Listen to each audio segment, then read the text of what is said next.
Oke, pertanyaan pertama Pak Dadan dari Ibu Nancy Tara dari SMP Negeri 2 Dusun Utara. Pertanyaannya, bagi daerah kami yang terkendala jaringan seperti sulit sinyal internet, apakah ARKAS bisa dikerjakan secara offline? Lalu yang kedua dari Bapak Nixon Halim dari SMP Islam Bahrul Ulum, apakah ARKAS dapat ditarik database-nya secara otomatis jika laptop atau komputernya rusak atau bermasalah? Nah, yang terakhir ketiga dari ibu atau bapak nih, Sairah dari SD Inpres Mamuranu, Kabupaten Teluk Bintuni. Pertanyaannya, bagaimana cara mengatasi laporan yang hilang setelah ganti laptop? Apakah harus input ulang BKU? Baik, mungkin 3 itu dulu Pak Dadan, bisa dijawab, silahkan. Baik, terima kasih Mbak Bunga atas pertanyaannya. Terkait pertanyaan pertama nih, ya kan? Tadi mudah-mudahan sudah menyaksikan dari awal bahwa ARKAS itu bisa dikerjakan secara offline. Akan tetapi butuh beberapa langkah yang memang membutuhkan internet. Seperti registrasi, itu butuh internet. Jadi Bapak dan Ibu yang terkendala jaringan internet, lakukan registrasi ketika Bapak dan Ibu ataupun Sobat ARKAS pergi ke kota atau ke distrik lah. Kalau kita Sobat ARKAS kita di wilayah timur, lakukan ke distrik, kecamatan, ya, lakukan registrasi di sana. Setelah registrasi, aktivasi kertas kerja itu hanya itu yang butuh internet terlebih dahulu. Baru kita kerja offline tadi kertas kerjanya sampai dengan selesai 2 minggu, 3 minggu mungkin baru selesai. Setelah selesai, nah untuk pengajuan pengesahan itu tentu butuh internet ya. Seperti itu untuk pertanyaan pertama. Terkait dengan pertanyaan kedua, nah ini sebetulnya agak nyambung nih dengan pertanyaan ketiga ya. Nah, apakah ARKAS database-nya dapat diunduh? Mungkin itu yang dimaksud ya, atau ditarik secara otomatis jika laptop atau komputernya rusak. Nah, Sobat ARKAS, mungkin tips setelah Sobat ARKAS selesai melakukan proses input kertas kerja, ya kan? Input kertas kerja selesai nih. Ini untuk antisipasi. Setelah selesai input kertas kerja, lakukan copy database-nya, copy backup-nya, di backup dulu, ya. Jadi kita copy. Ada tata caranya bagaimana? Ada di buku panduan, ya. Tidak saya sampaikan di sini supaya Sobat ARKAS rajin membaca, ya. Halaman berapa? Nanti dicek satu persatu halaman di buku panduannya. Oke? Cara copy atau backup database-nya. Nah, supaya ketika ada kondisi tapi jangan sampai udah di backup masih ditaruh di laptop yang sama, laptopnya rusak, backup-nya nggak ada juga, ya percuma di backup, ya. Jadi kalau mau backup, simpan di flash disk, ya, simpan di laptop yang lain supaya ketika laptopnya rusak, Bapak dan Ibu install lagi, tidak perlu mengerjakan dari awal. Oke, baik. Itu pertanyaan yang kedua. Pertanyaan yang ketiga, jika Bapak dan Ibu ataupun jika Sobat ARKAS ataupun Bapak dan Ibu sudah input sampai dengan BKU, ya kan? Ya, lalu tiba-tiba laptopnya terkendala gitu kan? Ketika pulang dari sekolah tanpa sengaja gitu kan, Sobat ARKAS menginjak itu pisang ya pokoknya terpleset lah sehingga laptopnya kejedot gitu kan, rusak ya, lalu ngehang, blue screen gitu kan, nggak bisa apa-apa nih, padahal saya sudah sampai BKU. Gampang, hubungi Dinas Pendidikan untuk dibantu mengunduh database. Di manajemen RKS ada fitur unduh database, ya. Nanti unduh database-nya, install aplikasi ARKAS di laptop yang baru, unduh database-nya, kopikan ke folder ARKAS, ya. Lalu nanti dibantu reset data sekolah. Yang tadi saya lakukan di awal, bukan ganti kode aktivasi. Jangan sampai ganti kode aktivasi kalau memang tidak diperlukan. Di awal kemarin di hari pertama sudah disampaikan, ya, bahwa ganti kode aktivasi akan menghilangkan data yang sudah ada. Jadi jangan ganti kedua aktivasi, cukup reset data sekolah sehingga nanti bisa login lagi di laptop yang baru ya. Bapak dan Ibu, mudah-mudahan itu bisa dipahami. Jadi kalau memang sudah sampai BKU, tidak perlu untuk menginput dari awal ya. Yang penting Bapak dan Ibu sudah BKU-nya itu, tapi ada syaratnya ya. Syarat ketentuannya berlaku. Pak, saya ngisi BKU-nya offline. Bisa nggak ketika saya unduh database di manajemen RKS datanya ada? Ya nggak bisa. Karena offline, belum ditutup BKU-nya. Maka tutup BKU sebulan sekali ya. Besok disampaikan, tutup BKU sebulan sekali nih, minimal sinkron. Atau ada koneksi internet. Sehingga BKU yang kita tutup itu bisa sampai ke servernya pusat, sehingga ketika unduh database datanya ada ya, seperti itu ya Sobat Arkas. Oke, selanjutnya Mbak Bunga, mungkin ada pertanyaan yang lain. Ya, mungkin tadi saya summary sedikit ya, Pak Dadan. Jadi Bapak dan Ibu Sobat Arkas ini sifatnya semi online, jadi bisa pada beberapa proses memang membutuhkan internet, tapi pada beberapa proses lainnya bisa diakses secara offline.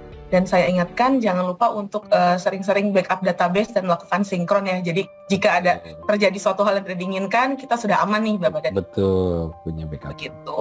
Oke, kita lanjut ke pertanyaan berikutnya dari Ibu Devita, SMK Negeri 1 Prasimantoro. Pertanyaan pertama, bagaimana cara menganggarkan belanja bahan atau alat praktik yang tidak muncul nama barangnya? Yang kedua, apakah pergeseran anggaran boleh dilakukan selama proses pengerjaan BKU? Pertanyaan kelima dari Bapak Yeriko Sulman, SLB ST Damian. Bagaimana cara satuan pendidikan swasta memperoleh kode aktivasi? Apakah harus bersurat kepada Disdik setempat? Lalu yang keenam, tidak ada namanya. Pertanyaannya adalah bagaimana cara input guru honorer pada Arkas? Apakah guru honorer pada Arkas harus terdaftar pada Dapodik terlebih dahulu? Silakan Mas Dadan. Baik, terima kasih atas pertanyaannya Bapak dan Ibu, super sekali. Baik, bagaimana menganggarkan belanja bahan atau alat praktik yang tidak muncul nama barangnya? Nah, tadi di awal saya sudah sampaikan. Kalau nama barangnya tidak muncul, ya, maka Bapak dan Ibu lapor ke Dinas Pendidikan. Ya, nanti setelah lapor, Pak, saya mau belanja barang A, tapi belum ada di aplikasi Arkas. Bisa bantu untuk ditambahkan di manajemen Arkas. Ya, tentu ketika menambahkan di manajemen Arkas, Dinas Pendidikan akan ngecek dulu SSH-nya, ada nggak daftarnya. Nah, nanti prosesnya ada di Dinas Pendidikan ya.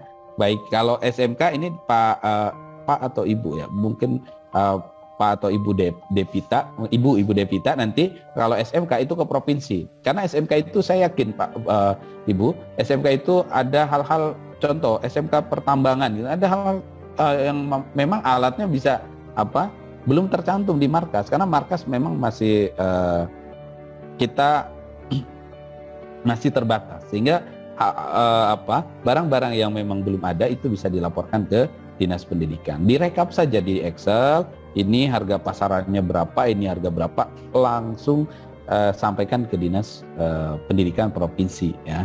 Nah, selanjutnya pertanyaan kedua terkait dengan pergeseran ya. Apakah pergeseran bisa dilakukan ketika kita nginput BKU?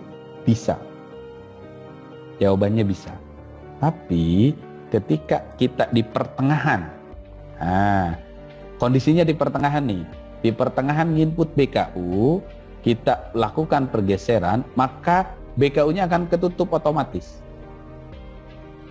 Ya, artinya nanti ketika dilakukan pergeseran, pengisian BKU-nya di pertengahan, BKU-nya akan mulai dari awal lagi. Ya, jadi nanti tentukan di pergeseran mau setelah ditutup BKU-nya ataupun ya karena saya ada kesalahan pengisian, ya itu udah ada revisian yang harus saya revisi nih di bulan ini, maka konsekuensinya nanti BKU-nya akan tertutup Bapak Ibu. Ketika pengerjaan pergeseran, BKU-nya nggak bisa diklik lagi ya. Tapi nanti setelah pengesahan yang tadi saya lakukan, itu BKU-nya akan terbuka lagi ya. Seperti itu. Terkait dengan pertanyaan kelima nih. swasta, negeri, kode aktivasinya dari mana? Di Dinas Pendidikan, di manajemen Arkas, ya, di markas. Apakah harus bersurat atau tidak?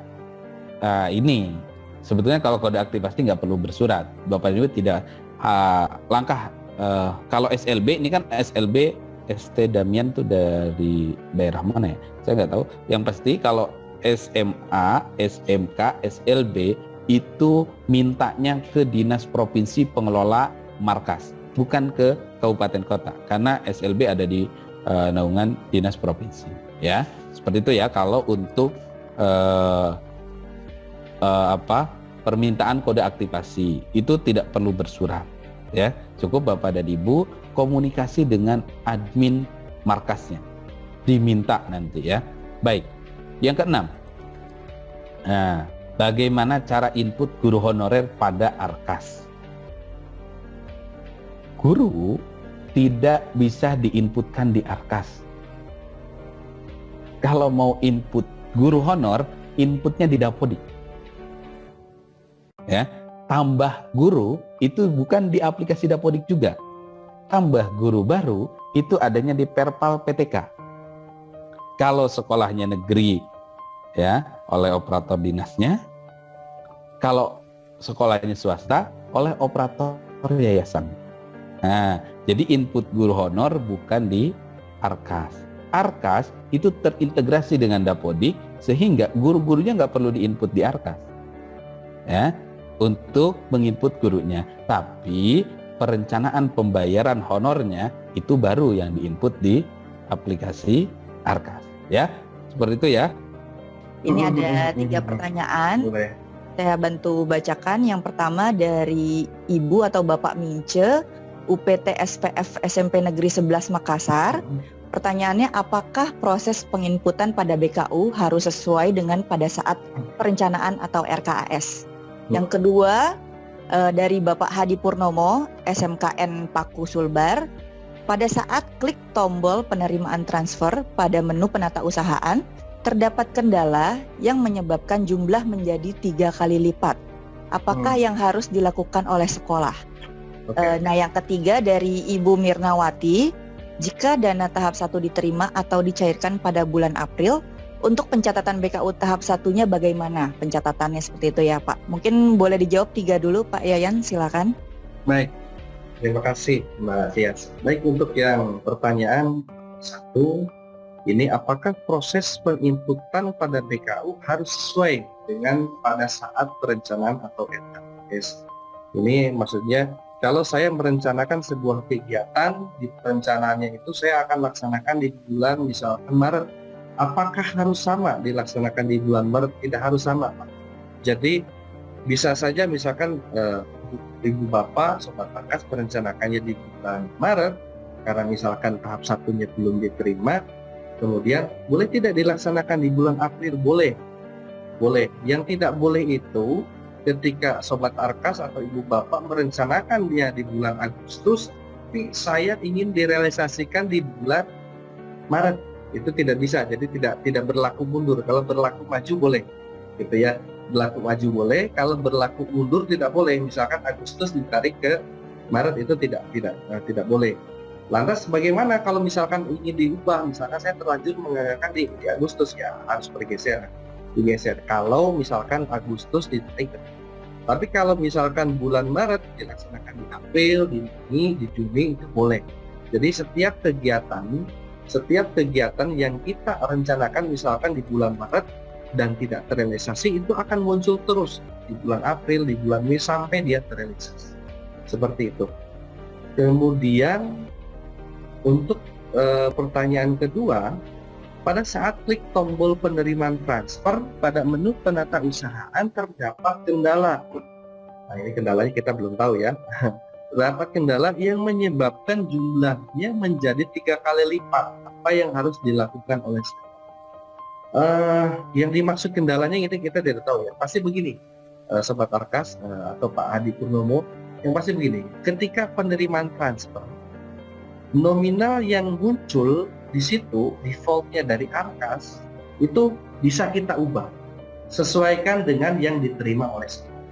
Misalkan Pak Hadi Purnomo di Arkasnya keluar nominalnya 40 juta.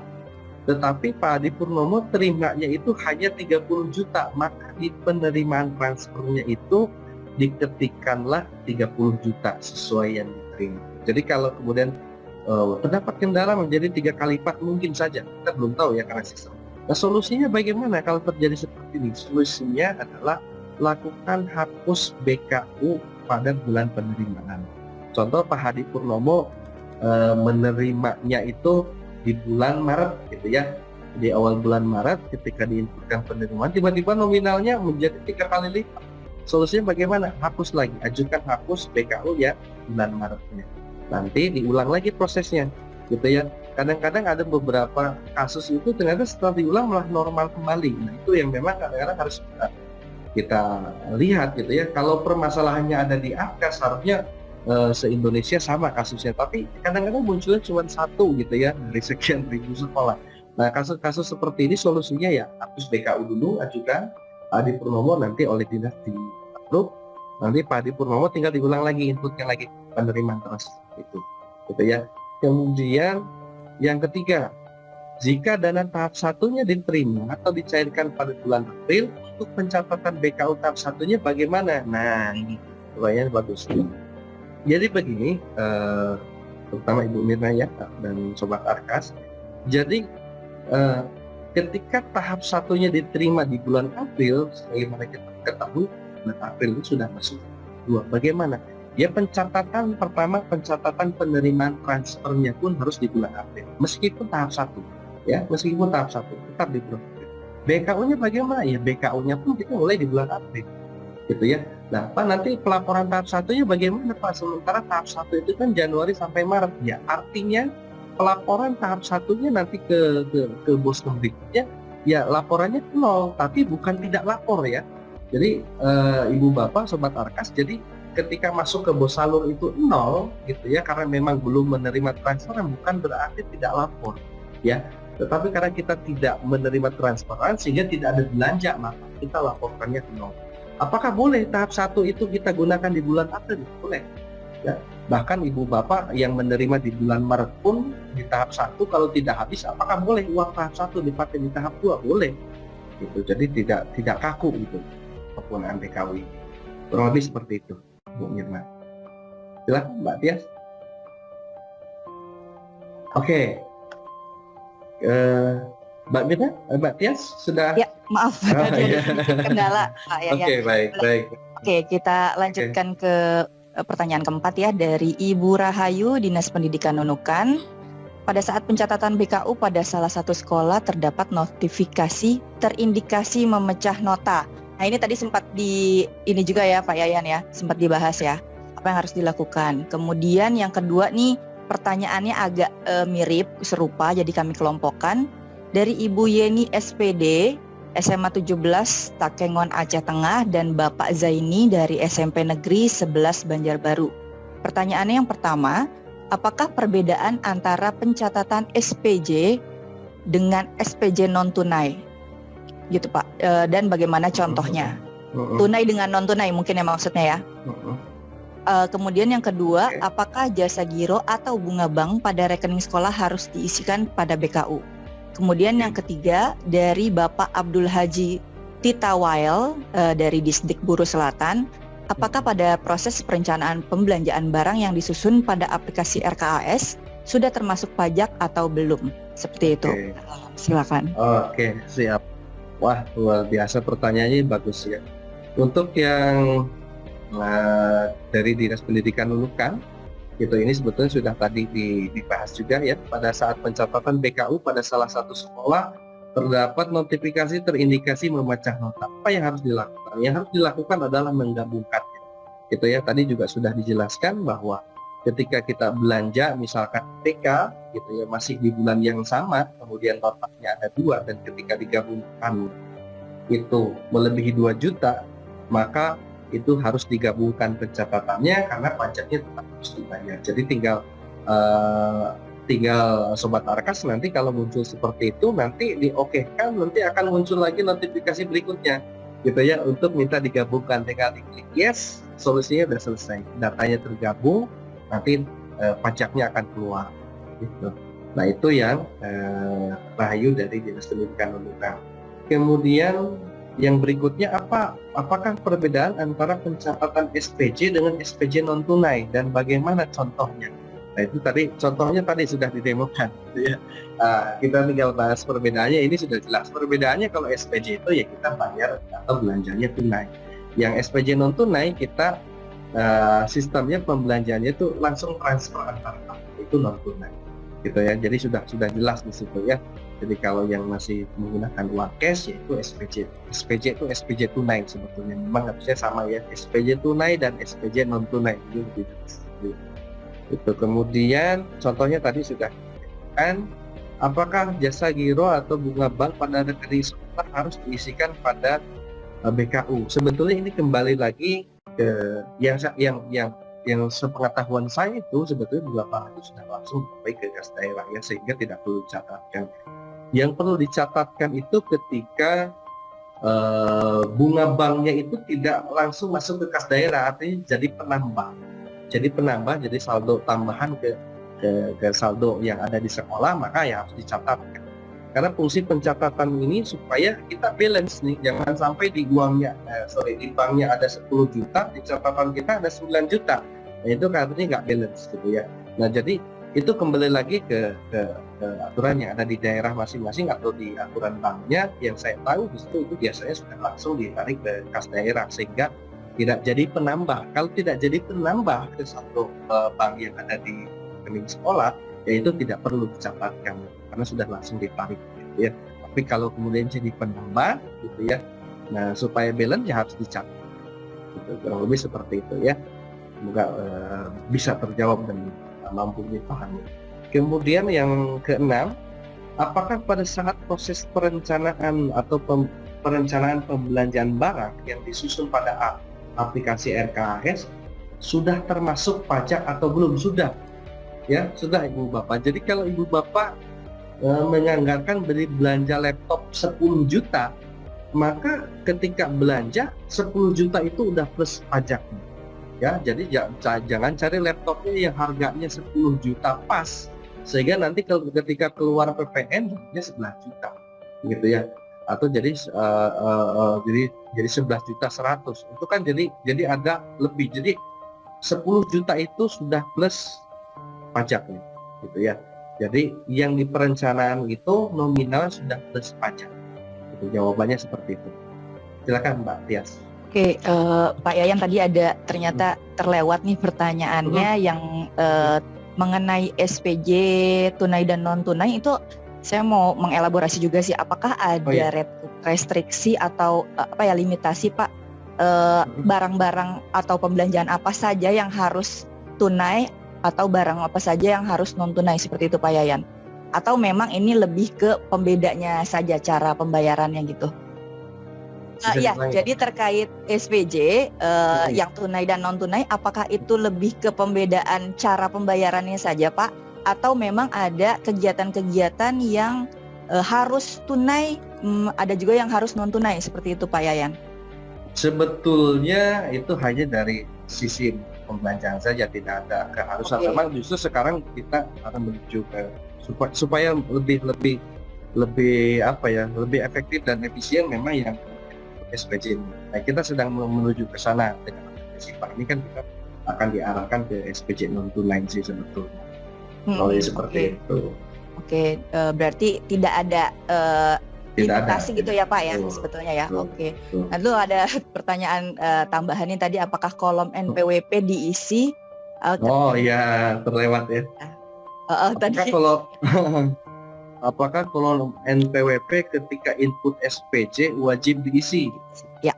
Sebetulnya tidak wajib diisi kalau kemudian tokonya atau rekanan kitanya belum punya NPWP untuk saat ini ya. Untuk saat ini itu tidak menjadi wajib gitu ya. Tapi kalau kemudian itu ada ya nanti ke depan mungkin bisa jadi wajib, karena kita memang sedang mengusahakan bahwa kita belanjanya nanti ke perusahaan yang PKP gitu kan. Kurang lebih seperti itu. Oke, ada pertanyaan satu lagi tadi Pak Yayan yang terlewat juga, bagaimana cara input biaya admin bank di BKU untuk transfer belanja pada penyedia beda rekening? Boleh dijelaskan juga mungkin Pak? Biaya transfer bank untuk Input beda rekening ya. betul. Untuk saat ini sih sebetulnya pengalaman yang saya pernah tahu itu dari beberapa dinas itu bisa dimasukkan ke dalam referensi barang jasanya di sana, diatur di sana. Ya, referensi barang jasanya untuk ditambahkan di sana. Itu kalau misalkan itu untuk terkait biaya transfer gitu ya.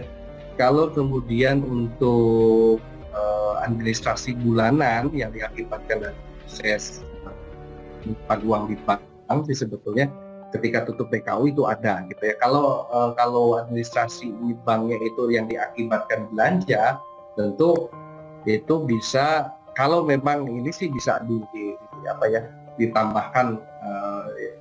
Harusnya sih sekolah sendiri bisa mengaturnya bahwa ini akan ada administrasi gitu, jadi sudah di-include di dalam harga. Kalaupun tidak juga bisa mungkin ditambahkan oleh dinas di referensi barang jasanya di situ ditambahkan gitu ya, untuk nanti sekolah bisa menganggarkan di situ. Jadi itu hanya sisi teknis saja sih sebetulnya. Tinggal nanti sekolah koordinasikan ke dengan dinas pendidikannya. Kurang lebih seperti itu Mbak Tias.